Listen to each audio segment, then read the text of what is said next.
ध्वनिदर्शक शब्द सरावासाठी प्रश्न. दिलेल्या प्रत्येक शब्दासाठी योग्य ध्वनिदर्शक शब्द निवडा. सापाचे. सापाच्या आवाजाला फुसफुसणे किंवा फुत्कार म्हणतात, म्हणून पर्याय क्रमांक 2. म्हशीचे. गाय हंबरते तर म्हैस रेखते, म्हणून पर्याय क्रमांक 3. सिंहाची. सिंहाच्या मोठ्या आवाजाला गर्जना म्हणतात, म्हणून पर्याय क्रमांक 1. तलवारींचा. धातूच्या शस्त्रांच्या आवाजाला खणखणाट म्हणतात, म्हणून पर्याय क्रमांक 4. मधमाशांचा. मधमाशांच्या गुणगुणण्याला गुंजाराव म्हणतात, म्हणून पर्याय क्रमांक 2. प्रश्नातील चुकीच्या ध्वनिदर्शक जोडीचा पर्याय निवडा. डासांची भुनभुन, वाघाची डरकाळी, चिमणीची चिवचिव, कोल्ह्याची गर्जना. कोल्ह्याची कोल्हेकुई असते, गर्जना सिंहाची असते, म्हणून पर्याय क्रमांक 4.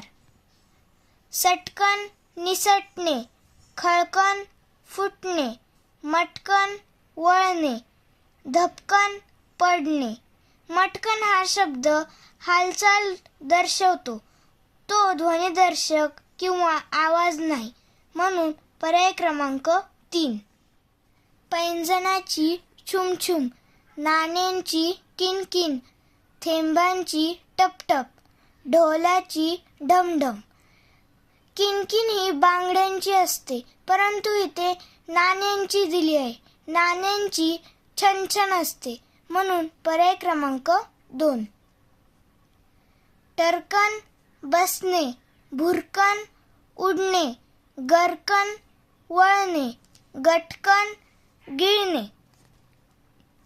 टरकन हा क्रियाविशेषण शब्द आहे, तो ध्वनी दर्शवत नाही, म्हणून पर्याय क्रमांक 1.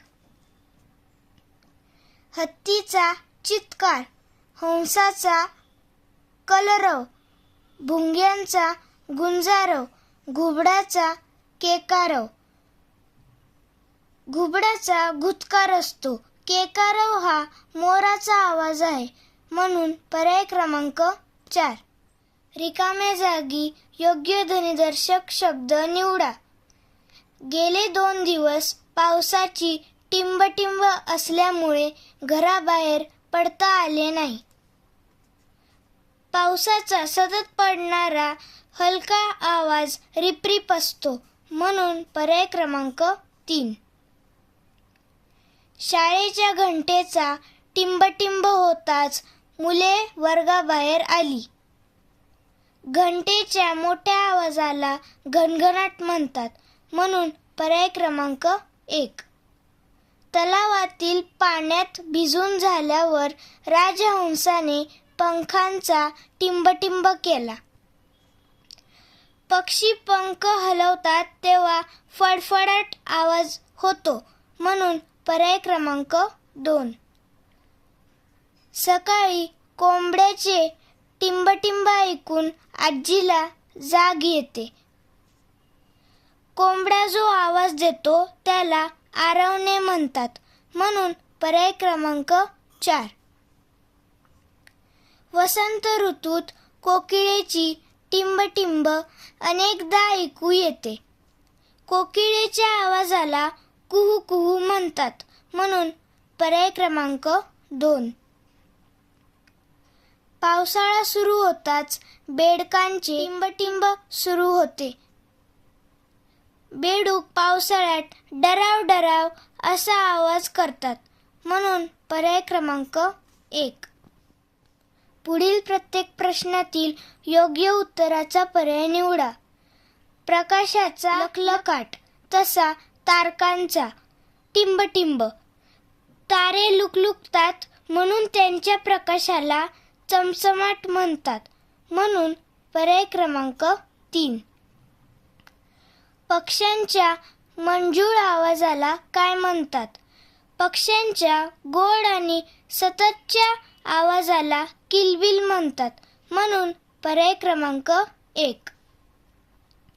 पुढीलपैकी ध्वनिदर्शक नसलेला शब्द कोणता?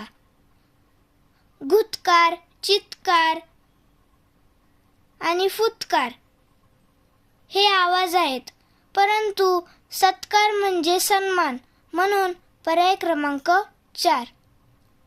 पावसासंबंधी पुढीलपैकी कोणता शब्द योग्य ठरत नाही?